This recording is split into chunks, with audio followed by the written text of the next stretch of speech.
All right. Movie talk. What are we seeing? Come on. We seen Guardians 2. The Thor trailer was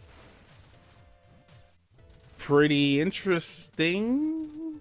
Interesting? That's a good word for it. Yeah, I'm... Uh-oh.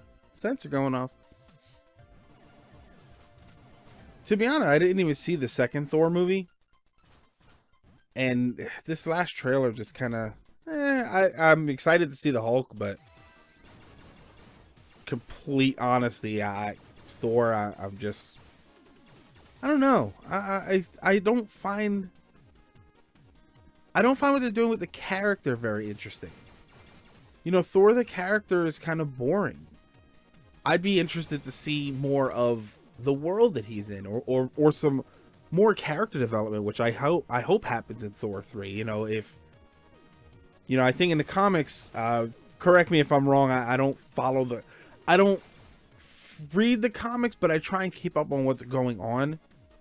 I know that Thor had lost the power, and like he lost Mjolnir and he became the Nomad, I believe, and then Jane Foster was Thor. I that was probably last year. I don't remember exactly. This is another enemy rush. You know, I don't know if that's still going on, or if, you know, they rectify that or anything, but that to me is more interesting character development. I would like to see something like that in the movies. You know, especially with the Marvel movies. It's difficult with humans because humans age. They get older. They want to do different things. They don't want to keep playing the same roles over and over again. You know, in the comics, it's easy for Donald Blake to be Thor for 50 years, 60 years, however long he's been around. It's not easy for Chris Hemsworth to do that. It's not possible for Chris Hemsworth to do that. So I want to see more transition of the heroes into other people. You know, I want to see Iron Man transition from Tony Stark into Riri Williams, I think her name was. You know, I want to see Miles Morales. I don't need to see Peter Parker over and over and over again. You know, Batman. I think we love Batman. Homing missiles, best one. But I wouldn't mind seeing on-screen versions of Terry McGinnis Batman. You know, Batman Beyond. I wouldn't mind seeing something like that. You know, solo Nightwing movie where, you know, so we can transition into an aging Bruce Wayne who passes the torch to someone else. I just think that that's more interesting. It's more interesting than trying to do the same, forcing it to do the same thing over and over again. You know, I was excited to see Guardians of the Galaxy. I wasn't even sure how I thought the movie was going to be as a movie, but I was just excited for the idea that we're looking at different heroes. We're looking at different characters. Whoops. Uh-oh. Oh! See, that's because I'm friggin' blah, blah, blah. You know, but I was excited to see characters that I wasn't familiar with.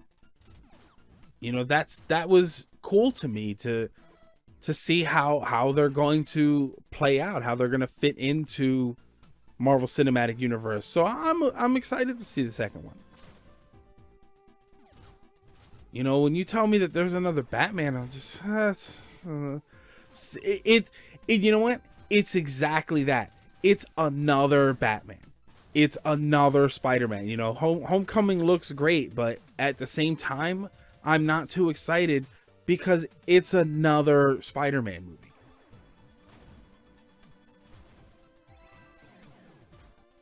All right, so where are we here? All right, so I'd have to go down and around for the other two. You know, so I don't know. I'm like, I feel like sometimes like I'm turning into the old man who like, these things aren't as good as when I was a kid. Which is definitely not true. because there was some pretty bad stuff when I was a kid. Classic, what was it, 1970s Captain America movie? Oh man, you know, that's, let's see, I think that's the one. You know, the stuff that we're getting nowadays is infinitely better, but it's not the end all either.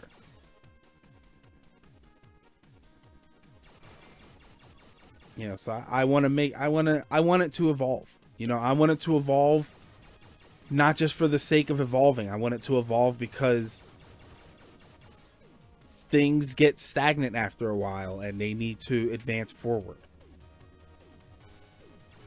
You know, we see it in video games. You know, as a retro gamer, I love going back and playing the old games. If you're brave enough to run down there, that's actually a shortcut, but you're going to take hits.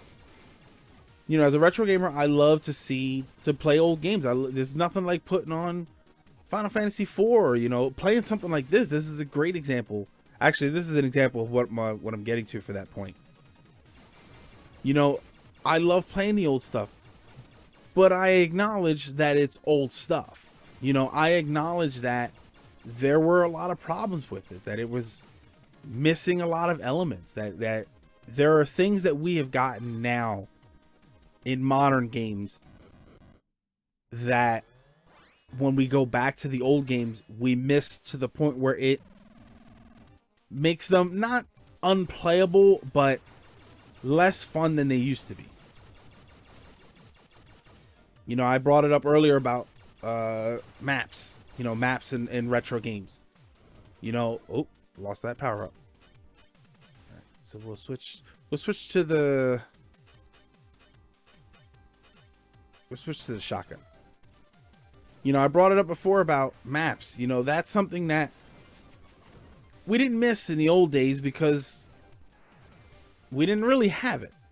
So it was no problem for us to either figure out a way to work around it or just to exist without it.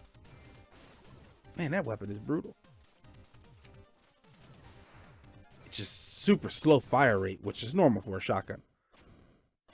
But yeah, it was no problem for us to not have it. But now that we have it, now that it's such a common thing, to go back and play a game that doesn't have it is difficult. It's difficult to the point where it, you know, again, to play a retro game, you know that it's not supposed to be there, so there's no complaint. You know, you're not going to play the original Metroid and just be furious that there isn't a map. It didn't have a map. That's the way it is. But if you came up with a remake for Metroid and didn't put a map, that would be a problem. You know, because that's, yeah, it's a throwback to the original game, but there's a reason we don't do that anymore.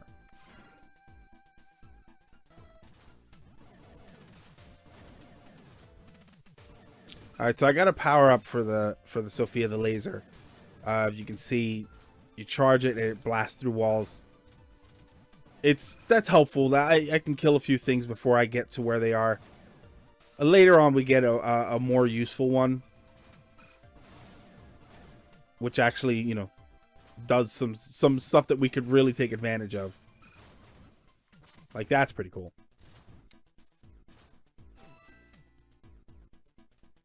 All right, so, ooh, let's just, oh.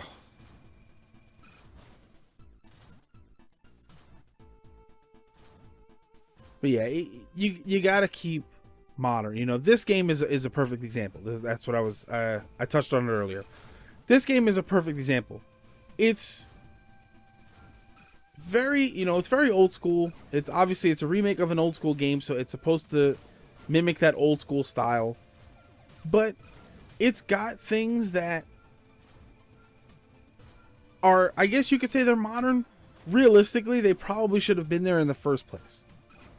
And one of my favorite things, it doesn't feel like cheating because it's there now. You know, I know that's a weird thing, but that is very important.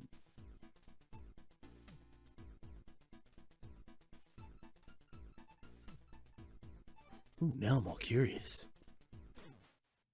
You know, these feel like features that should have been there. Stronger guns feel like features that should have been there. The original game... We'll go to... Okay, so hold on. Let's go... Sorry, I jump topics a lot. I'm very scatterbrained. We get the flamethrower, which takes a second, like, push. It takes a second to go, and then it's a straight pattern. The striker is like, when it hits an enemy, it'll zap out to other enemies too. Reflect. Just a shield that'll bounce. It'll only bounce back bullets. If enemies run into it, they walk right through it. The blaster's just a stronger gun. Or that's the original, I'm sorry. The long range is exactly what it sounds like. The penetrator sounds like a weird sex move. The diffusion is just your shotgun. And then the auto is the machine gun setting. Which is interesting because it shoots straight. But if you just jam on the button, it starts to shoot wild. Just a little mechanic to keep you from just jamming on the button. Which I kind of dig that. I think that's cool. Halo 1 had that. But yeah, you know, the things that are added to this game, they feel like things that were supposed to be there. You know, they added more importance to these areas. In the first game, if you didn't care about your strong gun, you didn't really need to be searching for power-ups. And as far as finding, like, beating the level, you only really had to go into the one that had the boss. You know, there wasn't a whole lot of... There wasn't any, really, of, you know, this area had different weapons that you need for different things, and there were no health power-ups or anything like that. You know, to increase your maximum health. You know, so it was... All the little mini dungeons were really cool, but they were pointless. You know, in this game, you've got 100% ending. You've got different power-ups that you want to earn. You know, different abilities that you don't need, so you can go right through them. Or you can go for the 100%. Or if you just want to, you know, power up your character, make the game a lot easier. You know, and that's... So it doesn't feel... You don't play this as a remake and think they ruined the original. They gave you the original with much better features.